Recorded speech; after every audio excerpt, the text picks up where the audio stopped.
সম্মানিত হাজরিন, আজকের এই জুমা পূর্ব সংক্ষিপ্ত অধিবেশনে আপনাদের কাছে আগত আমাদের সামনে ইসলামের অন্যতম গুরুত্বপূর্ণ একটি বিধান কুরবানি। এর উপরে আমরা সংক্ষিপ্তভাবে কিছু কথাবার্তা আরজ করব।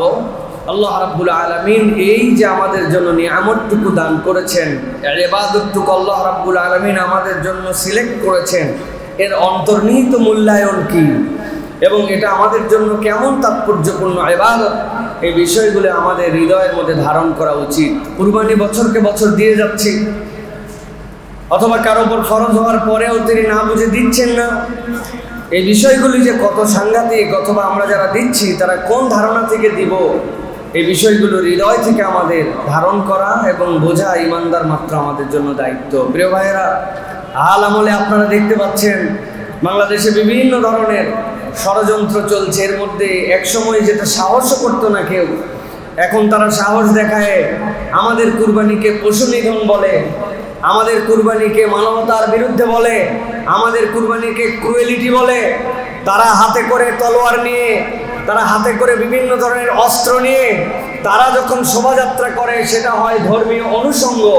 আর মুসলমান যখন কুরবানি দেয়, অথবা কুরবানির সময় যে হাতের মধ্যে মুসলমানদের জবেহ করার জন্য যে অস্ত্র লাগে, ওইটা দেখলে তাদের কাছে সন্ত্রাসীর গন্ধ খুঁজে পায়। এর দ্বারা বোঝা যায় এই দেশের বিপক্ষে, আমাদের সংস্কৃতির বিপক্ষে, ইসলামের বিপক্ষে একদল লোক তলে তলে ক্রিয়াশীল, ঠিক কিনা? অতএব প্রিয় ভাইয়েরা, এই বিষয়গুলো আমাদের হৃদয়ের মধ্যে ধারণ করতে হবে। যেই সমাজে যেই কথা প্রচলন থাকে, মুসলিম যুবকরাও অনেক সময় প্রভাবিত হয়ে সেই কথার সাথে নিজেদেরকে সম্পৃক্ত করে ফেলে। অথচ একটা কথা সব সময়, সব জায়গায়, সর্বক্ষণে হৃদয়ের মধ্যে গেঁথে রাখবেন ইমানদার মাত্র, ইসলামের কোন উৎসব নিরেট ভোগের নয়। ইসলামের প্রতিটা উৎসব হচ্ছে আল্লাহর পক্ষ থেকে দেওয়া ত্যাগের উৎসব। ইসলামে ভোগের উৎসব নয়, ইসলাম আপনাকে ত্যাগের উৎসব শিখিয়েছে। মুসলমান যাবে ঈদ করার জন্য, ওই ঈদের আগে আল্লাহ রাসূল সাল্লাল্লাহু আলাইহি ওয়াসাল্লাম বলছেন আগে আদায় করে দাও ফিতরা, কেননা তোমার আনন্দের সাথে সে যেন ভাগীদার হতে পারে। মুসলমান আনন্দ করবে কুরবানিতে, কুরবানির পশু জবে করার পরে একমাত্র আল্লাহর পক্ষ থেকে ইবাদত, যেটা আল্লাহর জন্য করে দেওয়ার পরেও আল্লাহ পুরোটা বান্দাকে দিয়ে দেন। পৃথিবীতে আর কোনো ইবাদত নাই, পুরোটা আল্লাহর জন্য করেছেন। আল্লাহ আবার তৎক্ষণাৎ আপনাকে পুরোটা হাদিয়া করে দিয়েছেন।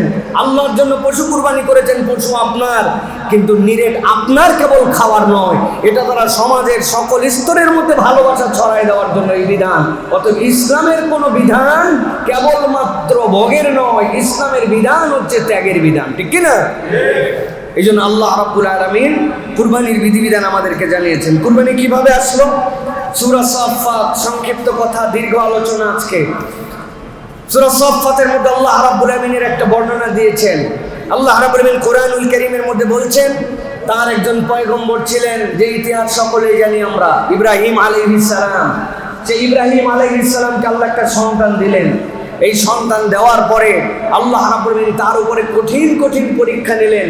পরীক্ষা নম্বর 1 ছিল তার মাকে সহ, হাজেরাকে সহ। আল্লাহ রাব্বুল আলামিন বললেন আপনি একে রেখে দিয়ে আসেন খানায় কাবা। তখনও নির্মাণ হয় নাই, কিন্তু জাজিরাতুল আরবের এই জায়গাটাতে তাকে রেখে আসেন। তাকে রেখে আসা হলো, সেখানে পানি নাই, নিরেট মরুভূমি। হাজেরা আলাইহিস সালাম একটা কথাই জিজ্ঞাসা করেছিলেন যে আপনি আমার দিকে মুখও ফিরান না, তাকানো না। আমি আপনাকে জিজ্ঞাসা করেছি আপনি কি সারার সাথে পরামর্শ করে, অথবা আমার কোনো আচরণে রাগ করে, অথবা আপনার ব্যক্তিগত সিদ্ধান্তে আমাকে রেখে যান? শেষ পর্যন্ত ইব্রাহিম আলাইহিস সালাম বলেছেন না, এগুলোর একটিও নয়, আমার আল্লাহ বলেছেন এই জন্য তোমাকে এখানে রেখে যাচ্ছি। হাজেরা আলাইহিস সালাম ওই সময় বলেছিলেন হাসবি আল্লাহু লা ইলাহা ইল্লাহু আলাইহি তাওয়াক্কালতু, তাইলে আমার কোনো চিন্তা নাই, আপনি এখন আসতে পারেন। যে আল্লাহর নির্দেশে রেখে গেছেন, ওই আল্লাহর ফায়সালা কি, আমি তার উপরে সন্তুষ্ট আছি। সুবহানাল্লাহ। সুবহানাল্লাহ বলা সহজ, পরীক্ষাও সহজ। কিন্তু আপনাকে যদি বলা হয় এই যে 250 গ্রাম পানি দেওয়া হলো, আগামী 3 দিন এইটুকুতেই খাওয়া লাগবে, এইটুকুতেই বাকি কাজ সারা লাগবে, তখন সুবহানাল্লাহর একটা ছোট্ট পরীক্ষা হয়ে যাবে। নিজেদের উপর নিজেরা নির্ধারণ করে নেবেন 1 লিটার পানি, এই পানি দিয়ে আমি 3 দিন চলতে হবে, এটাই খাওয়া। এটাই সূচকাজ ছাড়া, এটা দিয়ে আমার সব। 3 দিনের জন্য পরীক্ষা, বাড়িতে যে এটা পরীক্ষা করে যদি মুখ দিয়ে আলহামদুলিল্লাহ বের হয়, আর যদি বুঝতে পারেন এরপর টিকে থাকতে পারবেন, তখন বুঝতে পারবেন হাবের আলাইহিস সালামের শুকরগুজারির 1%। কেন তার থেকে বড় তার বিপদ ছিল, তার সাথে একটা সদ্য ভূমিষ্ঠ শিশু। সেই শিশু বড় হলো, আল্লাহ রাব্বুল আলামিন ইব্রাহিম আলাইহিস সালামকে স্বপ্নে দেখান, আপনার সবচেয়ে প্রিয় জিনিসকে উৎসর্গ করেন। 100 মুখ দিছেন, আবার দিছেন, আবার দিছেন, হয় নাই। পরে বুঝছেন যে আমার হৃদয়ের টুকরা তো এইগুলো না, আমার হৃদয়ের টুকরা না ইসমাইল। চলতে পারো এমন বুঝ হয়েছে, যেই বুঝের দ্বারা তুমি সত্য মিথ্যা নির্ণয় করতে পারো। তোমাকে আমার পক্ষ থেকে কোনো অগ্রিম বুঝ দিয়ে তোমাকে নিয়ে যাচ্ছি না, জেনে শুনেই তোমাকে বলছি। আমি দেখেছি স্বপ্নের মধ্যে যে আমি তোমাকে জবাই করছি। 1 মুহূর্ত দেরি করেন নাই ইসমাইল আলাইহিস সালাম, ডান বাম কিছুই বলেন নাই। মানুষ আবার আল্লাহ রাব্বুল আলামিন জবাই করতে বলে নাকি? আপনার নিশ্চয় পেট গরম হয়েছিল জন্য বাজে স্বপ্ন দেখছেন, আরেকদিন স্বপ্ন দেখেন, তারপরে দেখা যাবে, বললেই হলো নাকি? আল্লাহ রাব্বুল আলামিন বলছেন এমন এক সন্তান আমি ইব্রাহিমকে দিয়েছিলাম। শুনতে দেরি, 1 সেকেন্ড দেরি না করে বলছে ফানজুর মাযা তারা, ও আমার পিতা আপনি যা দেখেছেন দেরি করেন না, আল্লাহর দেখানোটাকে আপনি বাস্তবায়ন করে ফেলেন। আল্লাহ রাব্বুল আমিন বলছেন ক্বালা ইয়া আবাতি ফাল মা তু'মার সাতাজিদুনি ইনশাআল্লাহু মিনাস সাবিরিন। আমার রব বলছেন, সে বলছে যা নির্দেশ পেয়েছেন তাই আপনি করেন। কিন্তু তার মনে হয়েছে সন্তানের জন্য পিতার মধ্যে তাও মায়া আছে, সন্তানের জন্য পিতার মধ্যে দনমন ভাব আছে। এবার সন্তান প্রোঅ্যাক্টিভ হয়ে যে পিতাকে বলছে, ও আমার আব্বা, আমি তখন যেইটা বলেছি মনে করেন এটা আবেগে বলেছি, আমি আবারও বলছি আল্লাহ যে নির্দেশ আপনাকে দিয়েছেন সেইটা পালন করেন। আপনাকে আশ্বস্ত করছি সাতাজিদুনি ইনশাআল্লাহু মিনাস সাবিরিন। আপনি আপনার সন্তানকে দেখবেন ওই জবে করার সময় ছটফট করবে না, পালায় যাওয়ার ধান্দা করবে না, হাত পা বাঁধতে হবে না, সে সবরের সাথে শুয়ে থাকবে, আর আপনি আনন্দ চিত্তে আপনার রবের হুকুম বাস্তবায়ন করবেন। সুবহানাল্লাহ। এখানে যেই শ্রেণী সুবহানাল্লাহ বলেছেন, এর মধ্যে একটা শ্রেণী আছে ইয়াং শ্রেণী, যুবক শ্রেণী, যাদের বয়স এখন 15 থেকে শুরু করে 25-এর মতো। এই 15 থেকে 25 বয়সে যারা আছে, পড়ালেখা করে, বাপ মায়ের অধীনে এখন পর্যন্ত থাকে, যেই মানুষগুলা ইসমাইলের ঘটনা শুনে সুবহানাল্লাহ বলে, ওই বাপ মা যদি ওই সন্তানকে বলে মাগরিবের পরে বাহিরে থাকবি না, ও বাপ মারে উল্টা ঝাড়িয়ে দিয়ে বলে কখন বাড়িতে ঢোকা লাগবে এটা তোমার কাছে শোনা লাগবে না। আছে নাকি? এখন যে ঠিকের মাত্রা কমে গেল। 200 টাকা দাও চুল কাটতে যাব, বলে কিসের 200 টাকা লাগে চুল কাটতে? 50 টাকা হলে কাটা হয়। বলে আমি যেমন তেমন কাটি না, আমার কাঠগুলো সব সেলুনের সামনে ডিসপ্লেতে দেওয়া আছে। কোনোটা বান্দর কাঠ, কোনোটা তেন্দর কাঠ, কোনোটা শিয়াল কাঠ, কোনোটা ঘোড়া কাঠ, কোনোটা কুত্তার লেজের কাঠ। আছে না? 200 টাকা খরচ হয়। বাপমা বলছে এরকম অভদ্র হয়ে চলা যাবে না, এইটা কোনো কাঠ হলো নাকি? মানুষের বাচ্চার কম কাটে নাকি? বেশি কথা বললে তোমার বাড়িতেই থাকলাম না। আছে না? সাতাজিদুনি ইনশাআল্লাহু মিনাস সাবিরিন। আব্বা আপনি আমাকে জবাই করবেন, আর দেখবেন আমি সবরকারী হিসেবে ছটফট করব না। এই ঘটনা শুনে সুবহানাল্লাহ বলে, আল্লাহ খালি সুবহানাল্লাহ বলার জন্য এই ঘটনা আবার রিপিট করেন নাই।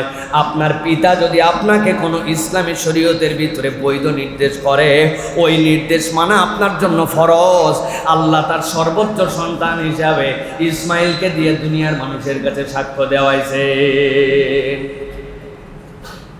আল্লাহ রাব্বুল আলামিন এরপরে বলছেন, ও দুনিয়ার মানুষ শোনো, এইটুকু হয়ে গেল আর পিতা খুশি হয়ে গেলেন। বিষয়টি এটুকুতেই শেষ নয়। আল্লাহ বলছেন ফালাম্মা আসলামা ওয়া তাল্লাহু লিল জাবিনি ওয়া নাদাইনাহু আইয়া ইব্রাহিম। আল্লাহ বলছেন কেমন পিতার কেমন সন্তান। সন্তান রাজি হয়ে গেল, পিতাও রাজি হয়ে গেল। আল্লাহ রাব্বুল আলামিন বলছেন দুইজনের পরে চলে গেল। যাওয়ার পরে ইসমাইল শুয়ে গেল। তাল্লাহুলিল যাবেন, কুরবানি হওয়ার জন্য রেডি, কাত হয়ে শুয়ে পড়ছি আর অপেক্ষা করছে কখন আমার আব্বা আল্লাহর নির্দেশ বাস্তবায়ন করবেন। আল্লাহ বলছেন মুখের কথা নয়, শুয়ে পর্যন্ত গেছে। আল্লাহ এইটা দেখে এমন খুশি হয়ে গেলেন, রব্বুল আমিন ডাক দিলেন, ইয়া ইব্রাহিম قد صدقت الرؤيا إنا كذلك نجزي المحسنين। আর এগোতে হবে না ইব্রাহিম, তোমার মনের অবস্থা দেখে আমি 100% আল্লাহ রাব্বুল আমিনের কাছে ক্লিয়ার। তুমি জবে করার জন্য রেডি, আর তোমার সন্তান জবে হওয়ার জন্য রেডি। আর লাগবে না, আমি আল্লাহ রাব্বুল আমিন তোমার এই অ্যাপ্রোচকে কবুল করে নিছি। আর এভাবেই আমি রব যুগে যুগে রব্বুল আলামিনের পক্ষ থেকে সফল কামদেরকে বিজয়ী করে দে। আল্লাহ রাব্বুল আমিন বলছেন, কিন্তু আমার এই পয়গম্বর দয়ের এই আমলকে আমি রব্বুল আমিন এমন পছন্দ করলাম, এমনভাবে এটা কবুল করে নিলাম, এমনভাবে আমি তার প্রতি খুশি হলাম। নবীজি আসার কয়েক হাজার বছর আগে ইব্রাহিম আলাইহিস সালাম এসেছেন, আর আমার নবীর পরে আর কোনো পয়গম্বর আসবেন না। কিন্তু কিয়ামত পর্যন্ত আল্লাহ তার ইবাদতকে এমন পছন্দ করেছেন, কিয়ামত পর্যন্ত প্রতিটা ঈমানদারের জন্য, মিল্লাতে ইব্রাহিমের জন্য, মুহাম্মদ সাল্লাল্লাহু আলাইহি ওয়াসাল্লামের উম্মতের জন্য কিয়ামত পর্যন্ত এই সুন্নতকে আল্লাহ বলবৎ করে দিয়েছেন। আল্লাহ রাব্বুল আমিন বলছেন, ইন্না হাযা লাহুয়াল বালাউল মুবিন وفديناه بذبح عظيم। আল্লাহ রাব্বুল আলামিন বলছেন, দুনিয়ার মানুষ শুনতে যত সহজ এত সহজ নয়। নবী ইব্রাহিমের থেকে বড় বড় পরীক্ষা আর একজন পয়গম্বরই দিয়েছেন, তিনি মুহাম্মদুর রাসূলুল্লাহ সাল্লাল্লাহু আলাইহি সাল্লাম। এছাড়া ইব্রাহিম আলাইহিস সালামের সমান পরীক্ষার কোনো পয়গম্বর দেন নাই। আল্লাহ নিজে ঘোষণা দিচ্ছেন, ইন্না হাযা লাহুয়াল বালাউল মুবিন। এটা ছিল পয়গম্বরের জীবনে সুস্পষ্ট কঠিনতম একটা পরীক্ষা। কিন্তু আমার পয়গম্বর এমনভাবে উতরায় গেলেন, আল্লাহ এর বদলে এক বিশাল, আল্লাহ বলতেছেন বিজবিহিন আযীম, আল্লাহ এমন একটা জবেহের প্রক্রিয়াকে আল্লাহ নির্ধারণ করলেন যেইটা আল্লাহ স্বয়ং বলছেন এটা আযীম। তার মানে ইব্রাহিমের এইটাকে কবুল করে আল্লাহ এমন সুন্নাত দিলেন যেইটা কিয়ামত হওয়া পর্যন্ত বলবৎ থাকবে। সুবহানাল্লাহ। অন্য কোন পয়গম্বর, যে পয়গম্বরের এমন একটা আচরণ ছিল যে আচরণটা আমরাও আমাদের উপরে ধার্য হয়ে গেছে, কিয়ামত পর্যন্ত চলমান থাকবে না। পয়গম্বরদের অনেক আচরণ ছিল যেগুলো ইন জেনারেল, যেরকম প্রত্যেক পয়গম্বর বিবাহ করেছেন, প্রত্যেক পয়গম্বর মেসওয়াক করতেন, প্রত্যেক পয়গম্বর আল্লাহ রাব্বুল আলামিনের পক্ষ থেকে তাদের প্রতি যে নিয়ামত ছিল, নিয়ামতের কারণে একটা সুগন্ধি পছন্দ করতেন, প্রত্যেক পয়গম্বর সুন্নতে খাতনা করতেন, জেনারেল আমার নবীর মধ্যেও ছিল। এই জন্য এটা, কিন্তু এই কুরবানি ইব্রাহিম আলাইহিস সালামের উপরে আল্লাহ রাব্বুল আমিন এমন খুশি হয়েছেন যে কিয়ামত পর্যন্ত এইটাকে আল্লাহ বলছেন এটা জিবহিন আযীম হিসাবে তোমাদের জন্য নির্ধারণ করা হলো। সুবহানাল্লাহ। এর আগে কুরবানি কঠিন ছিল, উম্মতে মুহাম্মদের জন্য এটা সহজ হয়ে গেছে।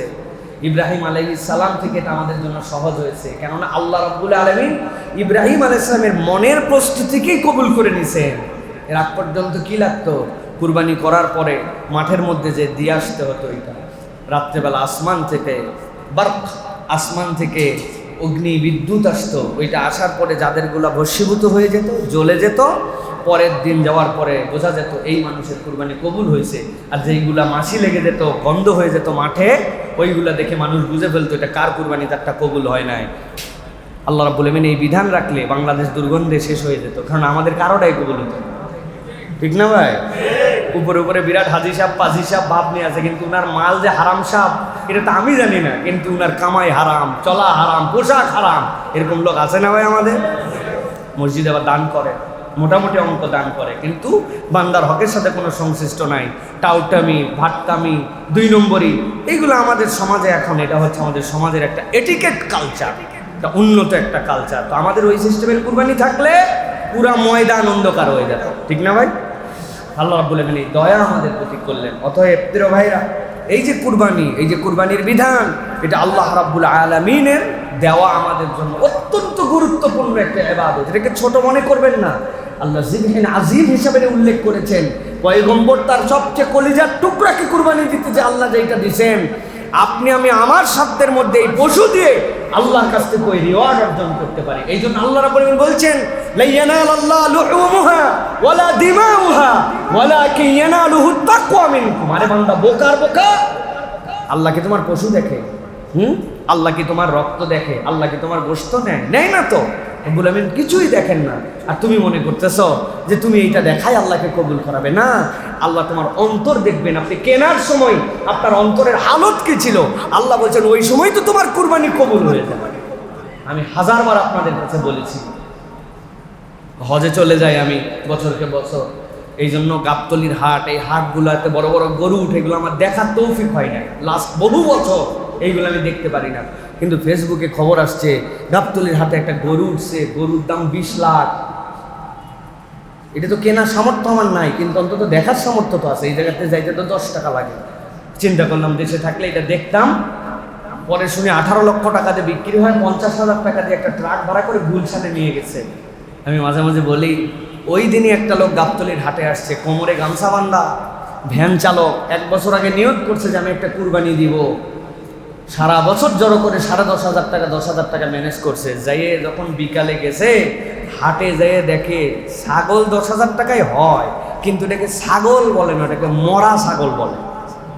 বেচারি যা তবিল আছে তাই কি করবে, বেচারি কষ্ট মষ্ট করে ওই 10,500 টাকা দিয়েই কোনোরকম একটা ছাগল কিনে কোমরের গামছা করে উপর দিয়ে ঢাকায় নিয়েছে, যাতে মানুষজন বলতে না পারে মরাটা কোথার থেকে ধরে আনবে। বেচারি 10,500 টাকার ছাগল নিয়ে কুরবানির দিন ধরেন কুরবানি দিয়ে দিছে। আর একজন 18 লক্ষ টাকা দামের গরু 50,000 টাকার গাড়ি ভাড়া করে নিয়ে গেছে। কুরবানির দিন সকালবেলা রব্বুল আলামিন পাঠায় দিয়েছে ফেরেশতাদেরকে, আগে গুলশানে 18 লক্ষ টাকার কারবার, 50,000 টাকা ভাড়া, তাই তো না ভাই? রব্বুল আলামিন দুটাই কবুল করে নিতে পারেন। আল্লাহ এই জন্য বলছেন, লা ইয়ানালাল্লাহু লুহুমুহা ওয়ালা দিমাউহা ওয়ালাকিন ইয়ানালুহু তাকওয়া মিনকুম। আল্লাহ না তোমার অন্তর দেখবে, তুমি পশুর সাইজ দিয়ে কি করবে, তুমি লোক দেখানো কারবার দিয়ে কি করবে, তোমার অন্তর দেখে আল্লাহ রাব্বুল আলামিন যেরকম বলেছিলেন ইব্রাহিমকে, ইয়া ইব্রাহিম থামেন, কদ সাদ্দাকতা রুইয়া, আপনি আপনার স্বপ্নকে সত্য করে ফেলছেন, আর তলোয়ার চালানো লাগবে না। তার আগে আল্লাহ কবুল করছেন। আল্লাহ বলছেন কিয়ামত পর্যন্ত যেই বান্দা অন্তর থেকে এইটা হালাল রিজিক দিয়ে আল্লাহর জন্য উৎসর্গ করবে, ওর জবাই দেওয়ার আগে কেনার দিনে আল্লাহ কবুল করে নিতে পারেন। সুবহানাল্লাহ। এই জন্য লোক দেখানো কারবারের মধ্যে নাই। হাজি সাহেব দিচ্ছে 1.5 লক্ষ টাকা দামের, আমি কি কম তা হাজি নাকি? আমি 1,20,000 দিলে কুলাইব?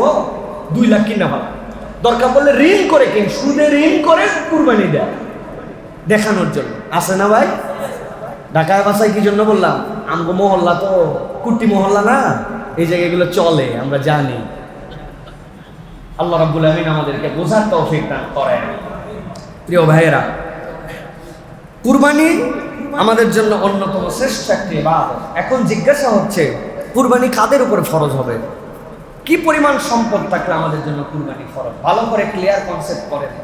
আর যদি কুরবানি ফরজ হওয়ার পরেও কেউ কুরবানি না দেয়, রাসূলুল্লাহ সাল্লাল্লাহু আলাইহি ওয়াসাল্লামের পক্ষ থেকে তার জন্য ঘোষণা কি? নানান কৌশলে, নানান অজুহাতে, নানান টেকনিকে আপনি কুরবানির থেকে দূরে আছেন, অথবা আপনি জানেন না কি ফরজ আপনার। রাসূলুল্লাহ সাল্লাল্লাহু আলাইহি ওয়াসাল্লাম থেকে বিধান, কুরবানি হচ্ছে ওয়াজিব তাদের জন্য। কুরবানির যে 3 দিন 10, 11, 12 জিলহজ মাগরিবের আগ পর্যন্ত, এই 3 দিনে কোনো ব্যক্তির উপরে যদি যাকাতের নেশাব পরিমাণ সম্পদের মালিক হয়, রোলে এই টাকাটা তার কাছে থাকে, তাহলে তার প্রতি কুরবানি দেওয়া ওয়াজিব। যাকাত নেশাব হওয়ার পরে 1 বছর পূর্ণ হওয়াও একটা নেশাব, কিন্তু কুরবানির নেশাব এই 3 দিনে আপনার কাছে এই পরিমাণ টাকা থাকলে, যেটাতে আপনার প্রতি যাকাত ফরজ হয়, সেই হিসাবে এখন 1 লক্ষ টাকা আপনি যদি 52.5 তোলার রূপার দাম ধরেন, এই হিসাব করেন, সব মিলাই আপনার কাছে যদি লাখখানিক টাকার মতো এই 3 দিনে ক্যাপাসিটিতে থাকে, তাহলে আপনার জন্য একটা অংশ দিয়ে আপনার সামর্থ্যের মধ্যে কুরবানি দেওয়া আপনার প্রতি ওয়াজিব। আমাদের সমাজে ছেলেরা কুরবানি অনেকে দেয়, কিন্তু মেয়েরা চিন্তা করছে ছেলেরা দিলেই বোধহয় মেয়েদের কুরবানি আদায় হয়ে যায়। উনার 20-25 ভরি সোনা আছে, যাকাত দেয়, কিন্তু কুরবানি দেয় না। স্বামীর কুরবানির সাথে উনি কুরবানিতে পার হয়ে যাচ্ছে। হবে না? আপনার কাছে যে এই পরিমাণ সম্পদ থাকে, আপনার উপর আলাদা করে কুরবানি দেওয়া উজু, এটা আপনার জন্য দায়িত্ব।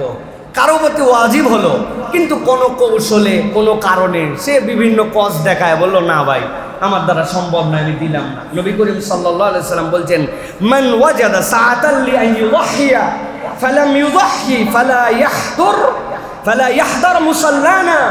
নবী করিম সাল্লাল্লাহু আলাইহি ওয়াসাল্লাম বলছেন, কারো সামর্থ্য আছে কুরবানি দেওয়ার, কিন্তু সে কুরবানি দিল না, নবী হিসাবে তাকে বলে দিলেন ফালা ইয়াহদার মুসাল্লানা, সে যেন আমাদের ঈদগাহে নামাজ পড়তে না আসে, সে যেন অন্য জায়গায় যায়। নাউযুবিল্লাহ। তার মানে কি, মুসলমানদের ঈদগাহে কে নামাজ পড়তে যাবে? মুসলমানরাই তো যাবে। নবী করিম সাল্লাল্লাহু আলাইহি ওয়াসাল্লাম তাকে থ্রেট দিচ্ছেন যে তুমি তোমার ঈমানের ভিতরে খামতি এনে ফেলছো, তুমি মুসলমান হিসেবে পরিচয় দিতে রাসূলুল্লাহ সাল্লাল্লাহু আলাইহি ওয়াসাল্লাম লজ্জাবোধ করতে বলেছেন তাকে যে তোমার প্রতি কুরবানি ওয়াজিব হলো, তুমি কুরবানি দাও না। কয় টাকা লাগে? একটা ভাগে কুরবানি দিলেও 10,000 টাকা হলে এনাফ হয় অনেক সময়, কিন্তু সে তারপরে কুরবানি দেয় না। নবী করিম সাল্লাল্লাহু আলাইহি ওয়াসাল্লাম তার জন্য থ্রেট দিয়েছেন। অতএব যাদের প্রতি কুরবানি ওয়াজিব, এই মানুষগুলো কুরবানি আদায় করে দিবেন। অনেক ছাত্র ভাইয়ের প্রতি কুরবানি ওয়াজিব, ওনার বাপ ওনার নামে এফডিআর বানায় রাখছে, মাসে মাসে 2,000-3,000 টাকা করে দেয়, ব্যাংকে ওনার 4-5 লাখ টাকা পড়ে আছে। উনি বলছেন আমি এখনো চাকরি পাইনি, বিয়ে করিনি, আমি আব্বার অধীনে আছি, কিন্তু ওই টাকার মালিক কে? সে। তাহলে এই টাকা যদি তার নেশাবের উপরে হয়ে যায় আর ওই 3 দিনের মধ্যে থাকে, তাহলে কুরবানিটা তার প্রতি ওয়াজিব হয়ে যাবে। কুরবানি ওয়াইড অ্যাঙ্গেল বানান, কুরবানিকে সংকীর্ণ করেন না।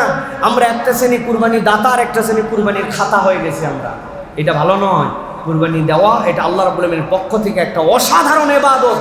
এর দ্বারা আল্লাহ আপনার সম্পদে বৃদ্ধি দিবেন, আল্লাহ আপনার ইবাদতকে কবুল করবেন, আল্লাহ আপনার জন্য এমন রিওয়ার্ড দিবেন। আল্লাহ তো উল্লেখ করছেন, বা জিবরিল আজিম বললেন কেন? আল্লাহ ইব্রাহিম আলাইহিস সালামের সুন্নাত দ্বারা বুঝালেন, এটা আপনাকে যেরকম কিয়ামত পর্যন্ত জীবিত রাখবে, আপনার আমলকে আল্লাহর কাছে এটা জীবিত করে দিবে। সুবহানাল্লাহ। অতএব কুরবানি করার জন্য আমরা মেন্টালিটি গ্রহণ করি। প্রিয় ভাইরা, একটা আমল আছে, যারা কুরবানি করবেন তারা এই বিষয়ে আপনারা মেহেরবানি করে সতর্ক হবেন। নবী করিম সাল্লাল্লাহু আলাইহি ওয়াসাল্লাম বলছেন, সকলে তো তোমরা হজে যেতে পারো না, কিন্তু হাজিদের একটা এক্সেপশনাল আমল আছে, সেই আমলটা যদি তোমরা করো তাহলে আল্লাহ রাব্বুল আলামিন ওই হাজিদের আমলের অনুরূপ তোমাদেরকে দান করবেন। সুবহানাল্লাহ। হাজিরা কি করে? হাজির এহরাম যখন করে, এহরাম করার পরে হাজিদের বৈধ কাজগুলোও তখন অনেকগুলো অবৈধ হয়ে যায়। যেমন চাইলেই সে সুগন্ধি সাবান মাখতে পারে না, চাইলেই তার চুল ইচ্ছা মতো আঁচিড়িয়ে চুল উঠে যাবে এরকম করতে পারে না, নখ একটু বড় হলেও নখগুলা কেটে ফেলতে পারে না, গোপ বড় হয়ে গেছে গোপের মাথা সমান করবে তার আর সুযোগ নাই, কেননা সে মুহরিম। আতর অনেক দামি আছে, কিন্তু এই আতর আর সে মাখতে পারবে না। পায়ের গোড়ালিটা যেন অবমুক্ত থাকে এরকম হাজার দামি স্যান্ডেল আছে, পড়তে পারবে না। নবীজি বলছেন, তোমাদের মধ্যে হাজিদের এই আমলের সাথে একটা আমল করার সুযোগ আছে। কি সুযোগ? নবীজি বলছেন, ইযা রাআইতুম হিলালা যিল হিজ্জাতি ওয়া আরাদা আহাদুকুম আন ইউযহিয়া ফালইউমসিক আন শা'রিহি ওয়া আসফারিহি হাত্তা ইউযহিয়া। নবীজি বলছেন, তোমাদের মধ্যে কেউ যদি কুরবানি দেওয়ার নিয়ত করো অথবা বুঝতে পারো যে আমার কুরবানি দেওয়া উজুব, তাহলে যেই না জিলহজের চাঁদের 1 তারিখ হয়ে যাবে, এরপর থেকে সে যেন তার চুল না কাটে, গায়ের কোনো পশম যেন না কাটে, আর নখগুলি যেন না কাটে, যতক্ষণ পর্যন্ত না সে কুরবানি দেয়। যদি এই আমল করে হাজিদের অনুরূপ তার আমলটা আল্লাহর কাছে কবুল হবে। সুবহানাল্লাহ। অতএব হজে যেতে পারি নাই, কিন্তু এই হাজিদের সাথে আমার একটু সম্পর্ক হোক, বন্ডিং হোক, আল্লাহ বলবেন ওরকম নেক আমার আমলে দান করুক। এটা একটা দেশে থেকেও আমাদের গ্রহণ করার সুযোগ আছে। এদিকে আমরা সতর্ক হব ইনশাআল্লাহ। আমরা আগের থেকে জানার চেষ্টা করব কোন তারিখে আমাদের জন্য জিলহজের চাঁদ উঠবে। যে জানবে এটা জানান। কত আজে বাজে স্ট্যাটাস দেন আপনারা, আমি অবাক হই। কতগুলো স্ট্যাটাস দিলেও তো আপনার সওয়াব হয়, অথচ আপনি সেই স্ট্যাটাস দেন না কেন? আপনি কেন মানুষকে জানান না আইয়ামে বীজের রোজাটা এই তারিখ থেকে? ভাই আগামীকালকে সোমবার, এই রোজাটা সোমবারের সাপ্তাহিক রোজা। ভাই জিলহজের চাঁদ উঠবে, কিন্তু আপনিও কুরবানি দিবেন। আজকে আপনারা পরিষ্কার হয়ে যান, 29-এ উঠতে পারে, 30-এ উঠতে পারে। আমরা কিন্তু আগামী 10 দিনে আমরা এটা করব না। কত আজে বাজে জিনিস শেয়ার করে, কত আজে বাজে নিজে ফলো দিয়ে রাখে, কিন্তু এইগুলোর ক্ষেত্রে মুসলমানদের কোনো আগ্রহ নাই। আমরা একজন আমল করব, অন্যজনকে জানাবো। কি হবে? আদ-দাল্লু আলাল খাইরি কাফাইলিহি। কেউ যদি কাউকে কল্যাণের রাস্তা দেখায়, সে তার অনুগামী হিসাবে ওই লোক আমল করে যা সওয়াব, আপনি তাকে স্মরণ করায় সমান সওয়াব। এই জন্যই তো আমরা স্মরণ করাই না। বেটা আমি খালি বলে দিলাম সব সওয়াব নিয়ে নিল, এরকম বিষয় না। নবী করিম সাল্লাল্লাহু আলাইহি ওয়াসাল্লাম একই মাসলা বলছেন, ওই ইফতারির ক্ষেত্রে তোমার ভাইকে খাওয়াও, আল্লাহ তোমার সওয়াব দিবেন, তবে লা ইয়ানকুসু আনহু আমালুহু, তার আমল থেকে কিছুই কমানো হবে না, সেও পূর্ণ সওয়াব পাবে। সুবহানাল্লাহি ওয়া বিহামদিহি। তাহলে এটার ক্ষেত্রে আমরা মনোযোগ দিব ইনশাআল্লাহ। আরেকটা বিষয় হচ্ছে প্রিয় ভাইরা, সেটি হচ্ছে আধুনিক যে আমাদের সমাজ, এই আধুনিক সমাজে আমাদেরকে নতুন করে অনেক বার্তা শেখানো হচ্ছে। এই বার্তাগুলোর মধ্যে একটি বার্তা হচ্ছে যে কুরবানি নিয়েও আপত্তি করে। মুশফিকুর রহিমের কথা এর আগে বলেছি, বাংলাদেশের ক্রিকেটার, উনি কুরবানি করার পরে ওনার অস্ত্রটা হাতে নিয়ে এরপরে বলছেন আল্লাহর জন্য আজকে কুরবানি দিলাম, এটা ফেসবুকে দিছে। ফেসবুকের কমিউনিটি রেস্ট্রিকশনে চলে আসছে, পুরা দেশব্যাপী তোলপাড়। এটার দ্বারা একটা অমানবিক কাজের তিনি জিনিস করলেন, কিন্তু এটা দেখাবেন কেন? আমাদের সমাজ সেকুলার হতে হতে এত দূর পর্যন্ত আপডেট হয়েছে, এত দূর পর্যন্ত সাহসী হয়েছে যে মুসলমানদের কুরবানির বিধান নিয়ে, মুসলমানদের অন্যান্য ইবাদত নিয়ে তারা নানান ধরনের কথা বলে। আল্লাহ রাব্বুল আলামিন এদেরকে হেদায়েত দে, আর আমাদের কমিউনিটিকে এই সকল ফিতনা থেকে বেঁচে থাকার মতো তৌফিক দান করুন। মুসলমানদের যে ইবাদত, যেটা আল্লাহ বলছেন এটা আমি প্রকাশ করতে বলছি, আপনাকে এটা প্রকাশিত রাখতে হবে। আমি বলতেছি না আপনাকে তলোয়ারের ছবি ফেসবুকে দিতে হবে, কিন্তু আপনার ইবাদত নিয়ে আপনার মনের মধ্যে কোনো যেন দৈব নীতি না থাকে, তাহলে আপনি মুনাফিকে পর্যবেসিত হবেন। আপনার মনের মধ্যেও কথা শুনতে শুনতে মনে হয়েছে আসলেও কি এরকম করা উচিত কিনা, যদি এইটা হয় তাহলে বুঝবেন আপনার অন্তরের মধ্যে নিফাক ঢুকে গেছে। এই জন্য ইসলামের বিধান পালন করার ক্ষেত্রে আমার আল্লাহ বলছেন সামি'না ওয়া আতা'না, এইটা নিয়ে কোনো মন্তব্য করার অধিকার নাই। আর যারা মন্তব্য করে এইগুলো নিয়ে, তাদের ব্যাপারে অনেক ছাড় দেওয়া হয়েছে, নতুন করে আর ছাড় দেওয়ার সুযোগ নাই। আল্লাহ রাব্বুল আলামিন কোরআনুল কারীমের মধ্যে বলছেন, কেন কুরবানি করতে বললাম? লিয়াশহাদু মানাফিআ লাহুম ওয়া ইয়াযকুরু ইসমাল্লাহি ফি আইয়ামিন মা'লুমাত আলা মা রাযাকাকুম মিন বাহিমাতিল আনআম ফাকুলু মিনহা ওয়া আত'ইমুল বাঈসাল ফাকির। আল্লাহ বলছেন এটা আমার দেওয়া রিজিক তোমার জন্য, আমি ওই রিজিক দ্বারা নির্ধারিত দিবসে এর উপর আল্লাহর নাম জিকির করার আদেশ আমি আল্লাহ দিলাম। পশু বানাইছে আমি আল্লাহ, আদেশ দিচ্ছি তো আমি আল্লাহ। তুমি কে যে এই জায়গাতে তুমি বারণ করো? আমরা মুসলমানরা বিসমিল্লাহি আল্লাহু আকবার এইটুকু বলে জবেহ করি, আমাদের পশু হালাল হয়ে যায়। আর আমার পাশেই একজন আল্লাহ মানে না, রসুল মানে না, ইসলাম মানে না, ঈমান থেকে দূরে, সেই লোক জবেহ করলে আমরা বলি যে আমাদের এই জবে খাওয়া যাবে না।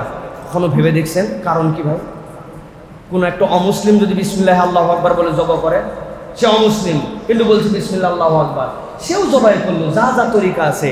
আমারটা বিসমিল্লাহি আল্লাহু আকবার এইটুক বললে হালাল হয়, আর ও জবাই করার পর হালাল হয় না কেন? কারণ ক্লিয়ার, আমি আল্লাহ রাব্বুল আলামিনের চোর বান্দা নয়, আর সে হচ্ছে চোর। চোর মানে কি? আল্লাহ আমাকে এই রিজিক দিয়েছেন, আমি স্বীকার করে নিছি এটা আল্লাহর দেওয়া, তিনি রব, অতএব তার নামে জবাই করতেছে, আমি চোর না, আমার জন্য হালাল।